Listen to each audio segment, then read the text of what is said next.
বাংলাদেশের একদম নতুন ভ্যারাইটির একটা কলা, G9 কলা বা টিস্যু কলাও এটাকে বলা হয়। সেই কলা বরগুনার একটা বাগানে কিন্তু অনেক কলা উৎপাদন হয়েছে। আমি সেরকম একটা বাগানে ঘুরতে এসেছি। এই কলাটা কিন্তু পরিপক্ক হয়েছে, দেখতে কিন্তু সাগর কলা না, দেখতে কিন্তু সাগর কলা এবং সবরি কলা, এই দুইটার কম্বিনেশন কিন্তু এই কলাটা। এবং এই কলার যিনি ফার্মার তিনিও আমার সাথে আছেন, আমার বন্ধু মোশারেফ বরগুনা। মোশারেফ কেমন আছো? মোশারেফ, এই যে নিত্য নতুন এক একটা পণ্য আমাদের বরগুনা মানুষের সাথে পরিচয় করে দেয়, এটা কারণ কি? এইবার এসে দেখলাম যে এই G9 কলা, তারপরে এই যে কাঁঠাল গাছগুলো দেখলাম, এই এখানে কাঁঠাল হয় 12 মাসি কাঁঠাল, আটা ছাড়া কাঁঠাল, কিছু ফল হয়েছে ওদিকে দেখলাম। তো এই কলাটার বিশেষত্ব কি? এটাই কি প্রথম?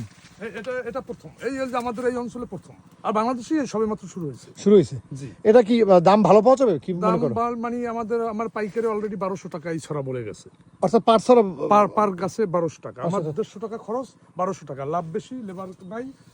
কলা বাগান তো আমি তো দেখলাম তোমার ওই যে বাগানে প্রচুর কলা গাছ লাগাইছে, এখানে কতগুলো গাছ আছে? এখন আমার কলা গাছ আছে 2000। মাশাআল্লাহ মাশাআল্লাহ, তাহলে তো আশা করি তোমার কলা দিয়ে ভালো একটা প্রফিট আসবে। তো যাই হোক, আমাদের এই কলাটা আপনারা দেখেন, এই G9 কলা না, টিস্যু কলাও বলা হয়, সুন্দর কলাটা।